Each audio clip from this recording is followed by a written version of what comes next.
So I think a lot of this will either people will actually know, but also it varies across all different countries. And I actually am really looking forward to Tomas, you presenting as well with your experience. I mean, for the premise behind, we're getting net patients involved in health technology assessment, I guess, is based on the experience we've had in Australia.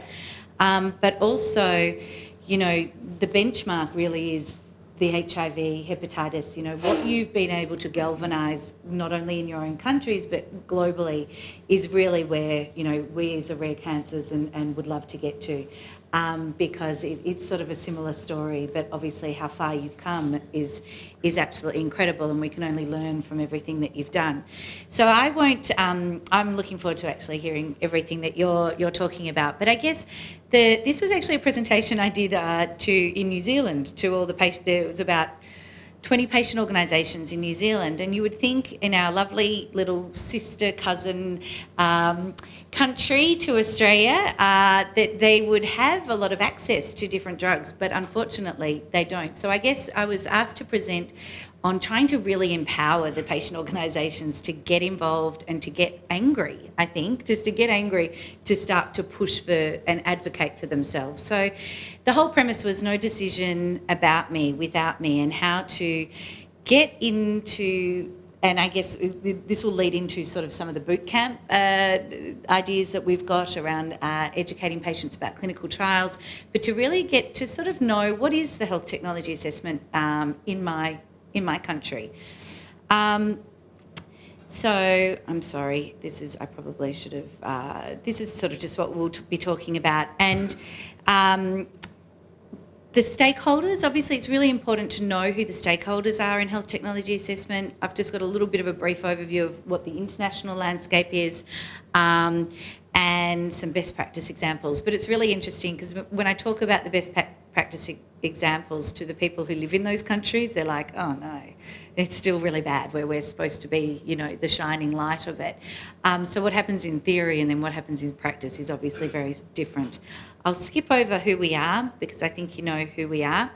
So what actually is HTA? And I'm sorry if I'm going back to basics for a lot of you, but I just thought I'm not sure of the degree of knowledge throughout the room, but it's a systematic evaluation of the properties and effects of a health technology, addressing the direct and intended effects of this technology, as well as indirect and unintended consequences. So that's the, the theoretical,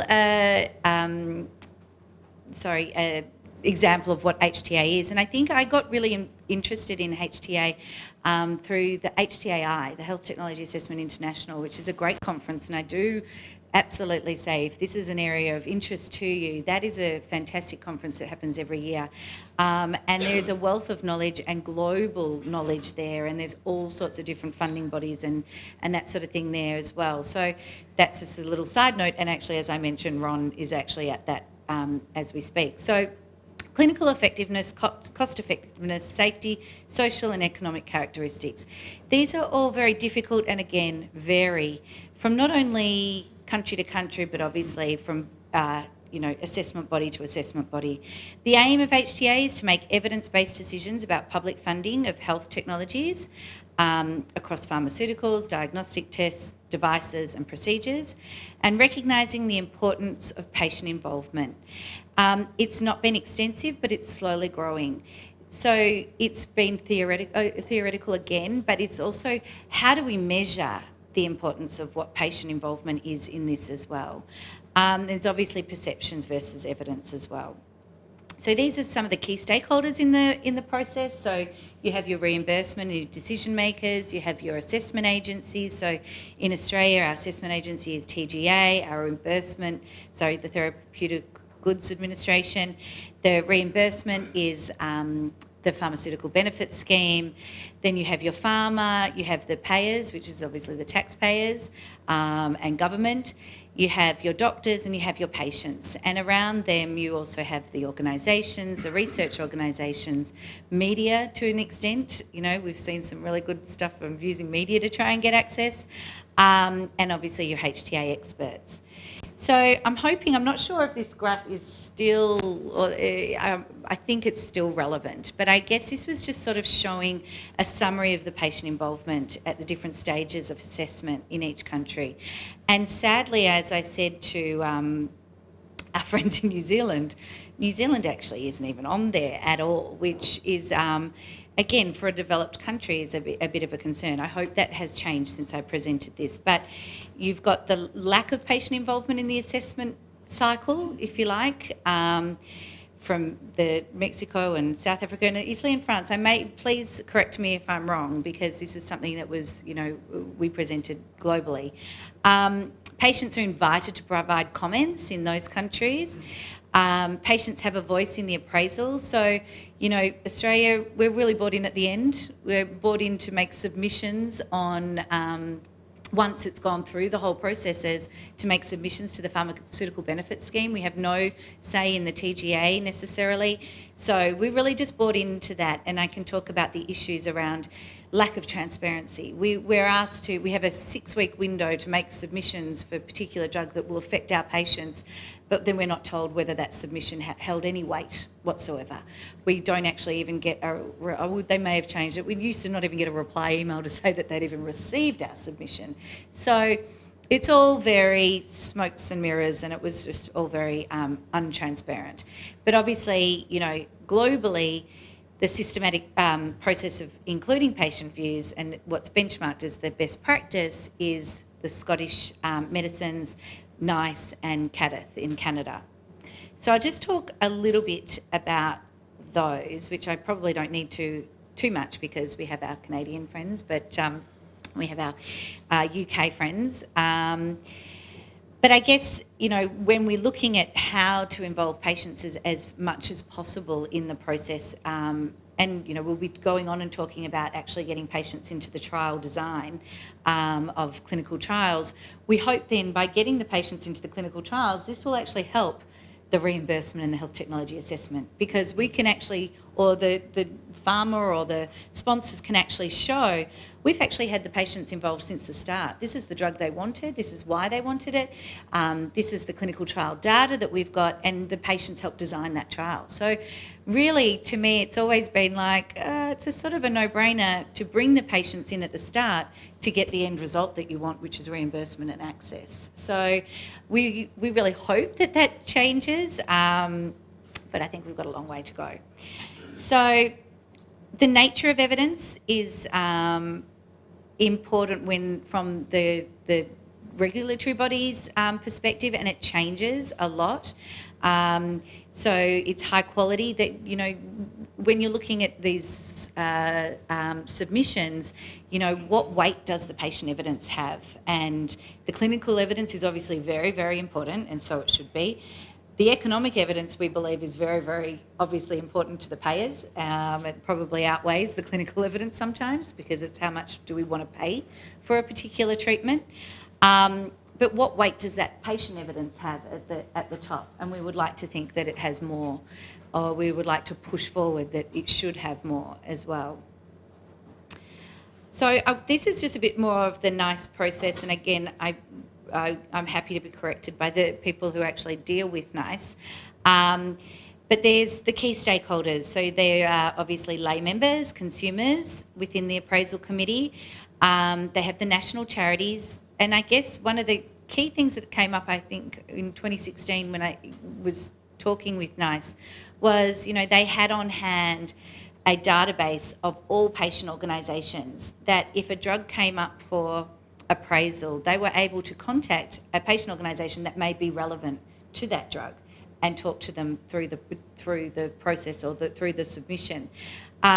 We didn't have that in Australia at the time. I think we've moved towards that now, but that's been taken on by a not-for-profit organisation, not the government in our country, to make sure that they're alerted to let them know that there's even a drug going out.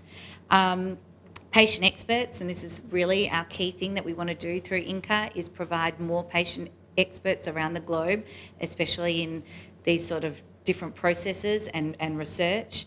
And obviously with the public, anyone can comment on draft recommendations as well. So that's sort of the process for NICE, of being able to actually comment on the submissions. In Canada, it's a little bit more involved as well. And you know, again, in theory, it's, and I think you're actually involved in Canada? No. Oh, I thought someone. Yeah. But, you know, it is up there. Patient advocacy groups right up the top. So in Australia, we're brought down maybe over here before the final recommendation. But, you know, it's nice to see the patient advocacy group is right up there. And you've obviously had a lot of experience with that. Is that where it is done in practice as well as theory?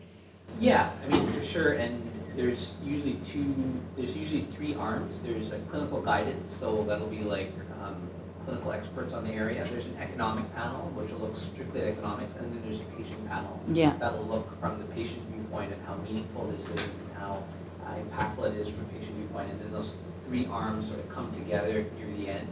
And then there's an open submission call at the end for people who maybe aren't as engaged in the process to allow them to sort of submit at the end as well. Fantastic. And I guess with that patient panel, they're not necessarily the ones that are going to be affected by that particular drug. It's just a trained advocacy group. So at least with that next step, that can actually go out to public comment for patients that will be affected by that drug. So whereas in Australia, we have two consumers, not two now, it used to be only one consumer on our PBAC, the Pharmaceutical Benefits Scheme Committee.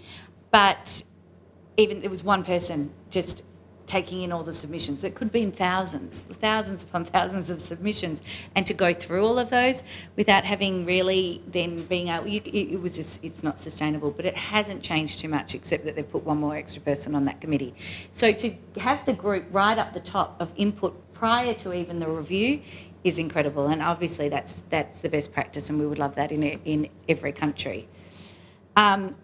That's a really awful map, but it also really awful of how complicated it is in Australia as well. So I won't go through it all at all, but as a comparison, there's nothing on there for patients because that's the TGA. And here's where the patients come in Australia. So you can see this is actually from the government. I think they did it on purpose to really confuse us so much so that we didn't want to get involved. So you can see there's the pre-submissions, the economic subcommittee like you were talking about. There you go. Oh, there we are. And I think actually they've done a quick arrow because they forgot us. They actually forgot us to put us on there. So this actually was presented by the PBAC to a whole group of patient organisations, and we were like, oh, that is really pretty ugly. So again, it hasn't changed too much. Even when we first started the Unicorn Foundation, there was a 2-week window to make a public submission for any of the anything going on the PBAC, which was so ridiculous. By the time you actually found out about it, you'd missed the deadline, so you never were able to make a submission. So lobbying through a lot of the patient organisations, we finally got that up to I think 6 weeks. I think it's 6 weeks now. But again, we were finding that the problem was we weren't even knowing about these submissions unless the sponsors were telling us.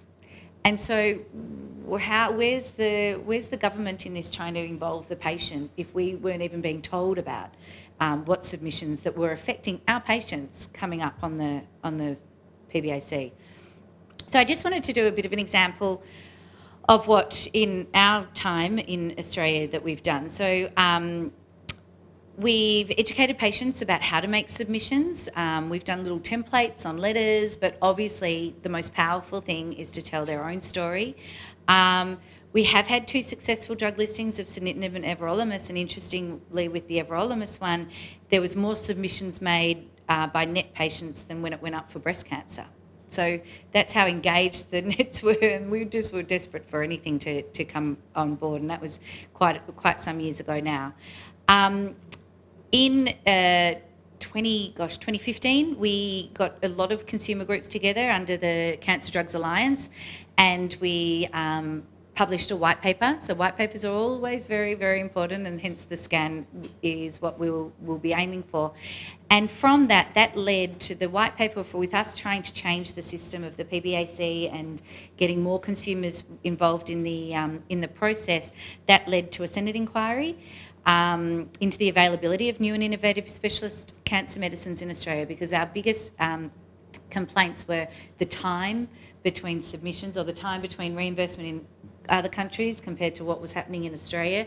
It was years, and we didn't think that was good enough. So I guess one of the things I was trying to tell our New Zealand friends is by working together you can really have a powerful voice, and the government actually has to listen to you. So that also led to a TGA review on their systems, and also a PBAC review. There was also lots of forums, all the patient organisations, no matter whether they were cancer or not cancer, but a lot in the rare disease and rare cancers, formed alliances. And interestingly, when, I know I'm mentioning drugs, but when lanreotide came up, we actually had an opportunity to present to the PBAC. For the first time, we were one of the first patient organisations to ever present in person to the PBAC, and I was able to take a patient there to talk about the importance of the Clarinet trial, and then also what it would mean to be reimbursed for also non-functioning as well as functioning. I know Lucy could probably correct me, but I think that went on. That might have been in 2016. I presented at that PBAC.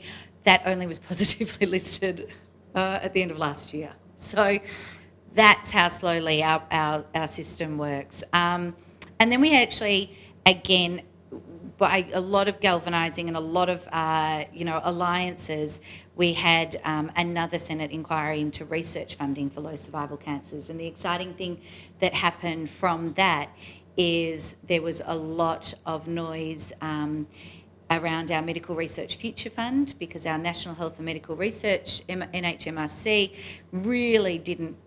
It's very difficult to get any research funding out of that. So from the noise that we made around research funding for low survival cancers, the MRFF, the Medical Research Future Fund, had a focus then on rare diseases and rare cancers. And as I mentioned, just recently there's been 2 clinical trials funding for Merkel cell carcinoma, which would never have really happened even 4 years ago. It's nice to also have government people in place that understand the importance of this, and when you do have them there, you've got to use them for all it's worth.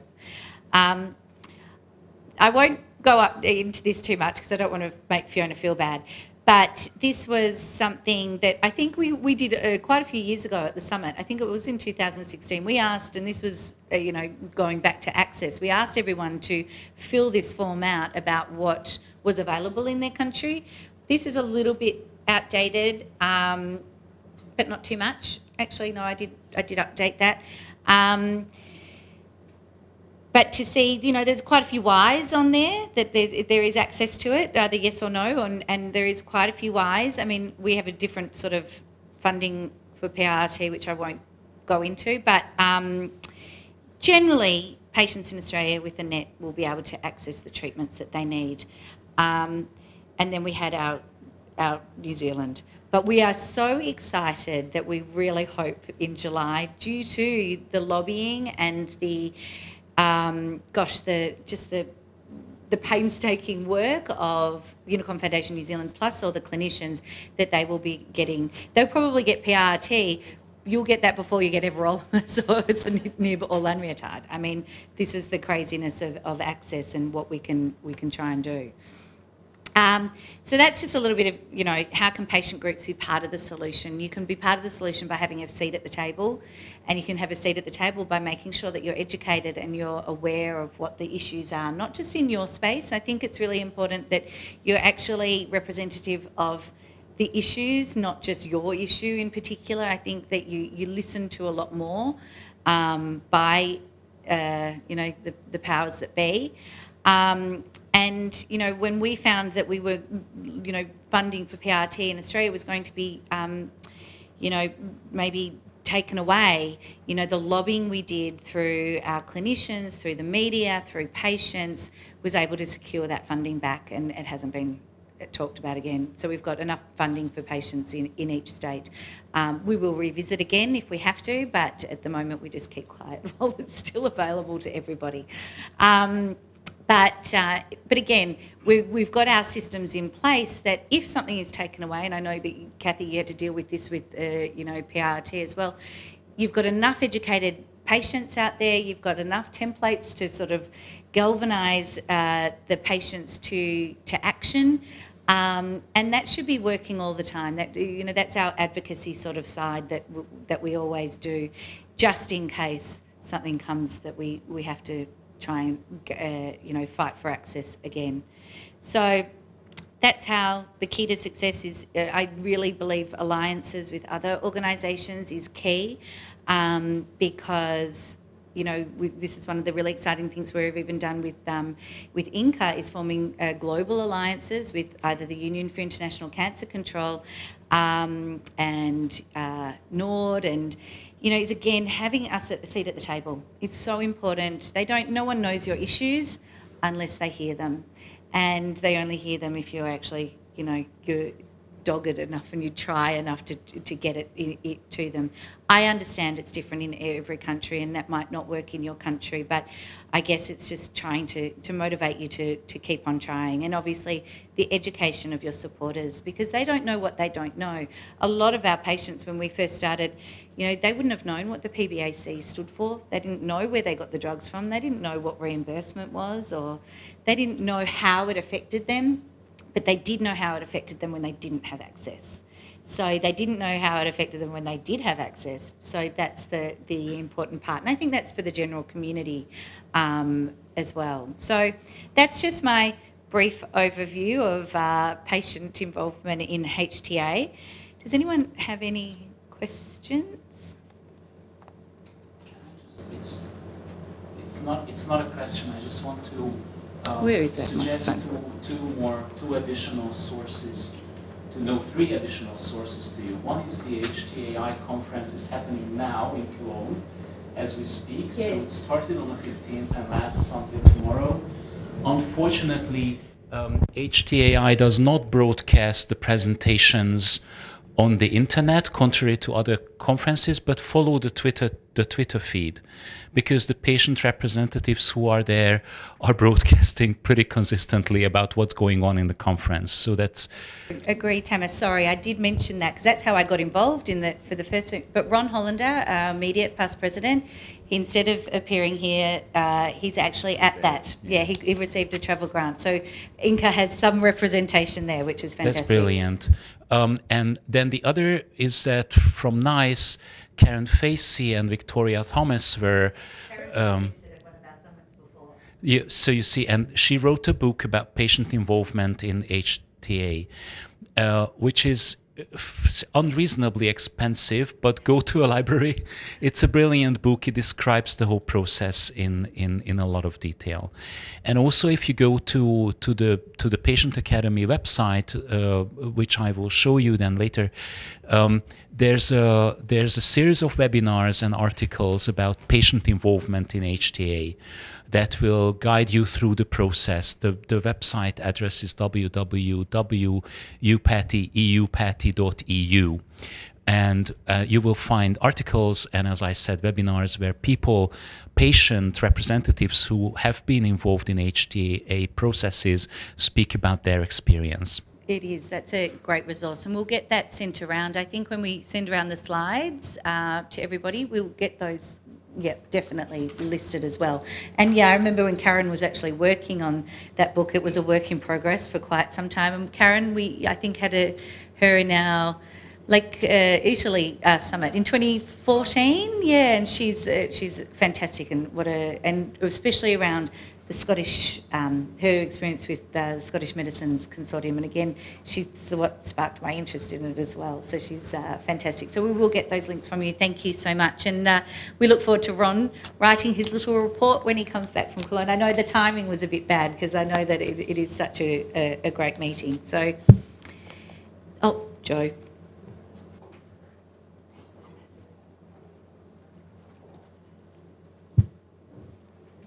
It's not something that I'm hugely familiar with, but I have had a little bit of involvement with NICE in the UK, and they do very pretty simple graphs.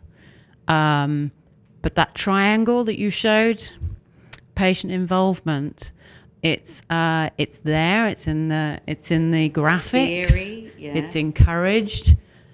But there's actually more disengagement now with some patient groups because they don't feel as though what they contribute is taken seriously, listened to, or taken into to any account. And I think a lot of what we've probably experienced through, for us, medullary thyroid cancer, but also latterly other drugs for NETs, is that I'm not quite sure how to phrase it properly. Do you want but to swear? Yes, all the time. But I think that there is probably in many countries, in the systems in many countries, it's going to be the same in that it's set up for more common cancers, more common conditions, and rare diseases. It's so tough. We've got small numbers. They're not used to that. The studies are small.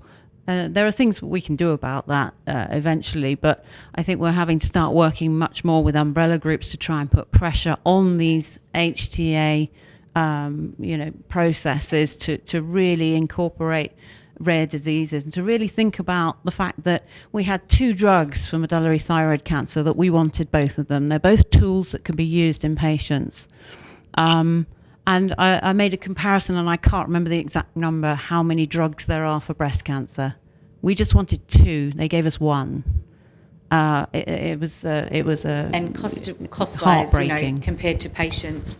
And I guess that's something that we have been speaking about at a global level is, we need to work with all stakeholders to change the TGA, or, for us, to change the systems, to recognise that you're not going to get the numbers in clinical trials for rare cancers like you do. It's just, you can't compare the evidence. They're not apples with apples. So it's getting there, I think, but those conferences like HTAI are really good for that. And I know that FDA has processes in place for rare cancers.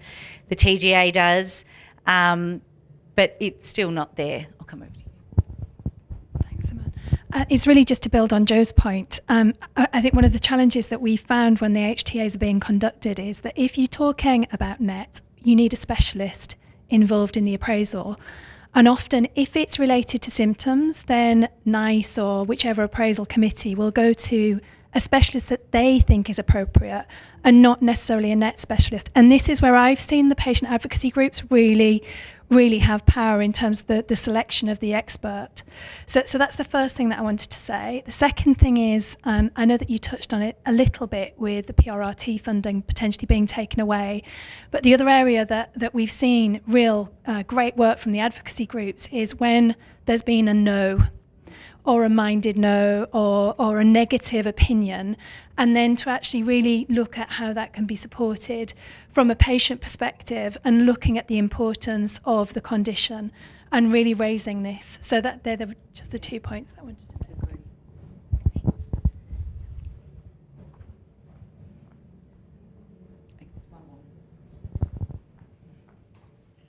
Yeah, I think certainly from NICE perspective, I think we've got to stop trying to mould into the way that they work, and I think we have to produce a new pathway for the rare and less common cancers, because of course it just doesn't work. And I think the point about expertise is so important, because obviously we lost PRRT for a couple of years and then we've just got it back, but in quite an ignorant manner, because of course we can't retreat. So that's quite a difficult scenario for our patient community, where they've had PRRT, we've been using it for 20 years in the UK. They have a treatment, they know it's worked for them, they're stable for 2 or 3 years. They want to come back for another treatment and we have to say no. So it hasn't, although it seems like a positive response, it's actually quite emotionally, it's a bit of a brain, I won't swear, for the patient community.